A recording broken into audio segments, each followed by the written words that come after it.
What's going on, everybody? This is my first video on this channel. It's going to kind of serve as just a trade journal of sorts so I can improve my trading and kind of listen to myself and teach myself and all that good stuff. But I also just wanted to share some sauce, some tech that I have come up with through forward testing over multiple years of futures trading that has led me to become profitable. Yeah, my name is Evan. I guess I'm 19. I've been trading for 4 years now. I started on options, lost a shit ton of money doing that. Switched to forex. Nothing happened with that. And then I found futures. Um, and I was gambling on funded accounts, gambling futures funded accounts for probably like I want to say a year until I realized like I gotta lock in and actually find a strategy, practice my strategy, stick to my rules, all that good stuff. Um, and after close to a year of that, I got my first payout, and then 2 weeks later, I got my second payout. My first one was $1,000, and my second was 1,500, which put me in the green for the long term. So I've made $2,500 trading, I guess you could say. So those are my qualifications to actually be making this video. Um, and I would like to say a good bit of that has been my approach towards evals, which I'll get into later in this video, and how I basically aggressively pass them. But first, I kind of just want to go over my strategy. It's pretty textbook. If you guys know, like PB Blake, PB Pat, those guys, it's the same stuff they use. Um, but yeah, so I've got the chart up here. So this is the first trade I've ever taken on Asia last night, and it banged for $1,400 on my eval. Um, but yeah, so New York session. I mean, what was I doing yesterday? I don't know. I didn't trade New York yesterday for some reason. Oh yeah, I was golfing. 33 handicap by the way. But yeah, New York just chopped, and basically, if you don't know this already, the market moves in a cycle, right? AMD, power of three. There's a million different names for it.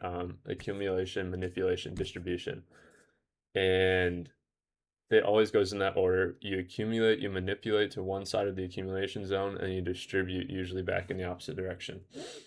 And so if New York accumulates, you can expect usually New York PM session, because that's a pretty big session as well to manipulate, and Asia expansion, which is what you want to actually trade in. You want to trade in the expansion of the cycle because it'll have the cleanest price action since you have an actual direction defined for where the market's going to go.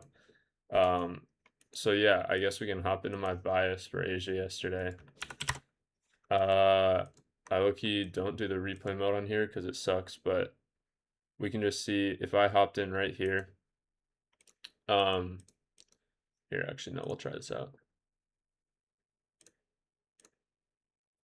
Okay, yeah, so looking at it, you just have this obvious mini AMD model, right? You have accumulation, manipulation up to these highs, and then distribution down. And then if you go on the 1 hour, oh, what the fuck is going on here? Yeah, no, fuck the replay. You also had this. No, this is what we're looking at. This is the AMD I was looking at. You have New York accumulation, New York PM manipulation, so you can expect Asia distribution back in the opposite direction. Um, and you can obviously see we're disrespecting. Let me get my drawing tool here.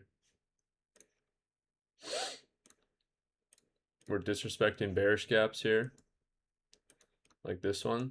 And if you go on the 15-minute, I think we're respecting bullish gaps. Yeah, we are respecting bullish gaps, disrespecting this bearish gap as well. And then respecting this bullish gap here. So I was bullish coming into Asia, and I noticed that we left this 15-minute intermediate low here, and I think it was a 5-minute. No, okay, yeah. We tapped the 15-minute gap, and we created a 15-minute intermediate low. Also creating, it was 5-minute, wasn't it? Also creating 5-minute equal lows here. So that's a really obvious manipulation level. And so I literally what have I been doing recently? I find my key level, I set an alert at it, and I just don't look at the market until then. I just do some other shit. Uh, and that's what I did. I set an alert at this level. I went and ate dinner with my family, and then after dinner, I came up, sat in front of the computer for like 10 minutes, watched some YouTube, and took this trade.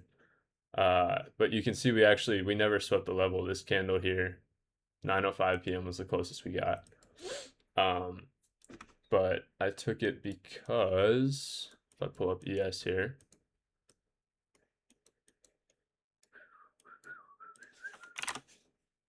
where was it? Yeah, so this 745 low was what I was targeting, right? And you can see that we swept it out on ES. So that formed an SMT, which basically means you can count if ES takes the low, you can count it as NQ taking the low. Because they're correlated assets. That's what an SMT is. I'm not going to explain all that right now. You should go watch a video on it.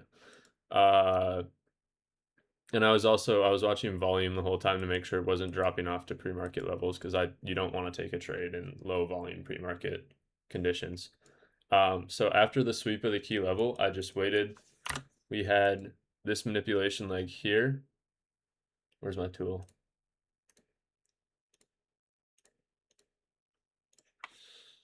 We had this manipulation leg right here. And then, oh my God, dude. This was the highest time frame fair value gap of the leg, this 3 minute, and we inversed it. So basically, to explain that a little more, basically anything from 1 minute to 5 minute, I look for the highest time frame fair value gap of the leg that took out my key level. Because if that gets inversed, it's kind of a confirmation that institutional order flow is reverse directions.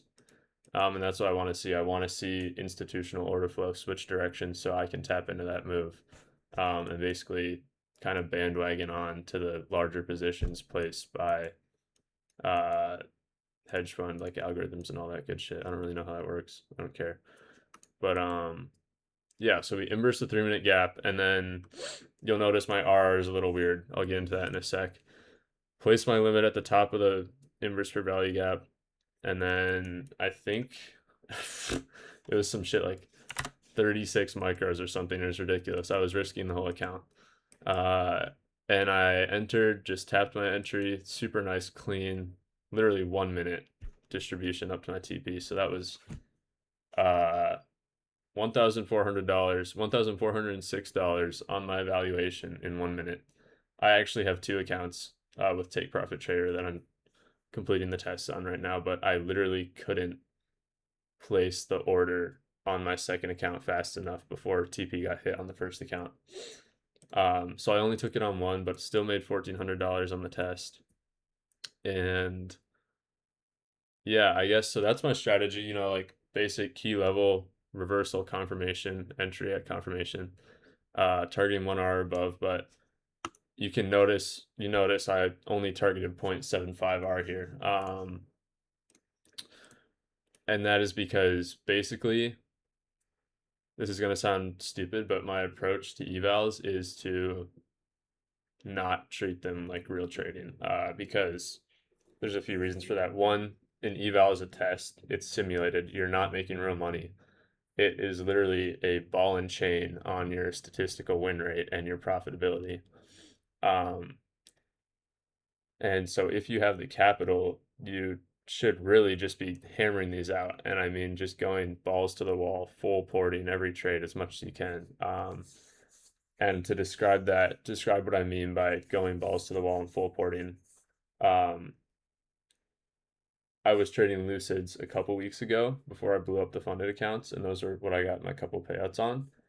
But I was passing those in literally one trade. I think it was a couple 25Ks, so smaller size, but they were cheap. Um, and I did no daily loss limit, right? This is the tech. I did no daily loss limit, so I could risk the full account on one trade.